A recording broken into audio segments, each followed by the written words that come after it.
नमस्कार कीजिए ब्रजेश मिश्रा का और आप देखना शुरू कर चुके हैं द डिबेट। बहनों भाइयों, जैसे जैसे लोकसभा का चुनाव नज़दीक आ रहा है, विपक्ष के हमले तेज हो रहे हैं और विपक्ष एक एक करके अपने पत्ते खोल रहा है। इस देश का सबसे बड़ा विपक्ष भारतीय राष्ट्रीय कांग्रेस, इंडियन नेशनल कांग्रेस, इस वक्त अपने इतिहास की दूसरी सबसे बड़ी पदयात्रा कर रही है। और पदयात्रा का नेतृत्व कौन कर रहे हैं? राहुल गांधी, कांग्रेस के अघोषित सुप्रीमो। इस तरह की यात्राएं क्या परिणाम देती हैं और क्या इस तरह की यात्राएं कोई राजनीतिक परिवर्तन लाती हैं, या ये सिर्फ जन चेतना है और या सिर्फ एक राजनीतिक दस्तूर? वैसे सामान्य तौर पर देखा गया है कि यात्राएं बहुत कारगर होती हैं, लेकिन वर्तमान परिवेश, वर्तमान राजनीतिक माहौल और यात्रा का इस प्रकार से निकलना और कांग्रेस जिस प्रकार से नेता, उनके विधायक और सांसद छोड़ रहे हैं, ये एक बड़ा झटका भी है। इन झटकों से उभरते हुए क्या कांग्रेस 2024 में बीजेपी का मुकाबला कर पाएगी? आज की परिचर्चा इसी विषय पर होगी। और जब कांग्रेस की बात होती है तो विपक्ष में सारे दल सम्मिलित होते हैं जो बीजेपी के खिलाफ चुनाव लड़ रहे होते हैं। आज की परिचर्चा हम इसी विषय पर करने वाले हैं। बहनों भाइयों, इस वक्त जब हम चुनाव के नज़दीक हैं, चुनाव अब बिल्कुल पास आ रहे हैं, पार्लियामेंट के इलेक्शन का बिगुल बज चुका हो, 2024 की तैयारियों में वक्त बहुत कम बचा हो, उस वक्त शंखनाद विपक्ष सड़क पर आ गया है। राहुल गांधी ने पदयात्रा निकाली है। कहाँ से? कन्याकुमारी से लेकर कश्मीर तक। सामान्य तौर पर इतनी लंबी पदयात्राएं होती नहीं है, नेता करते नहीं हैं, पर यह पदयात्रा करना कांग्रेस के सर्वाइवल के लिए शायद ज़रूरी है। अगर ये पदयात्रा नहीं होगी तो कांग्रेस जोड़ने का अभियान बड़ा मुश्किल होगा। ये भारत जोड़ो यात्रा के साथ ये दरअसल कांग्रेस जोड़ो यात्रा है, क्योंकि कांग्रेस के भीतर सत्ता न मिलने के बाद उनके नेताओं की बेचैनी, छटपटाहट, पार्टी छोड़कर भागना, पार्टी से बगावत करना, पार्टी बदल लेना, ये प्रक्रियाएं बहुत चलती हैं। और वैसे भी जब राजनीति विचारधाराओं से भटक जाती है तब यूं ही लावारिस होकर इधर उधर भटकती है। राजनीति में सत्ता एक अनिवार्य विषय है। अगर राजनीति से आप सत्ता को हटा दीजिए, कोई पूछेगा नहीं। पूरा गेम पावर का है, ताकत। सबको क्या चाहिए? ताकत। राहुल गांधी को क्या चाहिए? ताकत। कांग्रेसियों को क्या चाहिए? ताकत। क्यों भाग रहे हैं कांग्रेसी? ताकत नहीं है। ताकत का मतलब सत्ता। आज सत्ता मिल जाए, यही कांग्रेसी लौट के आएंगे और मत्था फोड़ेंगे 10 जनपद के बाहर।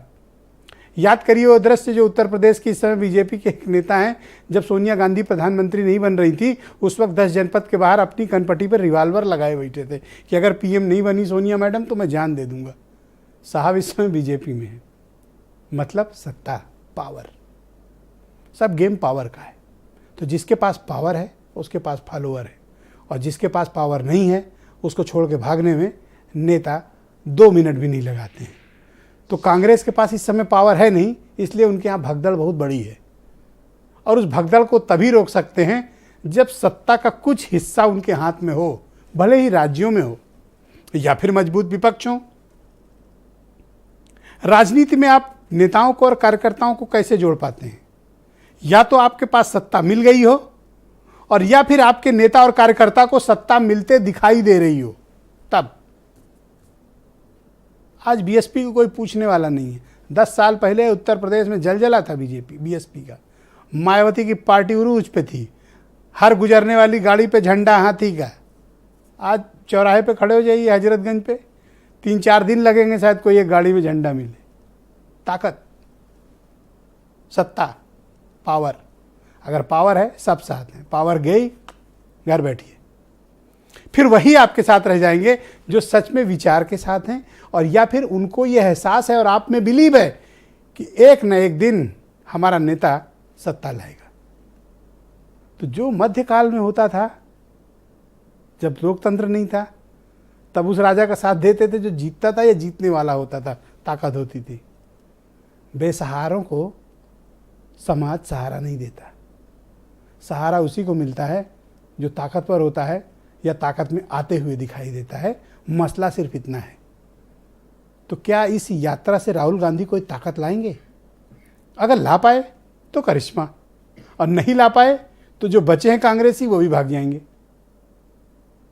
इसलिए सारा दारोमदार राहुल गांधी पर इस बात का है कि वो किसी कीमत पर कांग्रेस के सर्वाइवल के लिए अपनी यात्रा को सफल कराएं।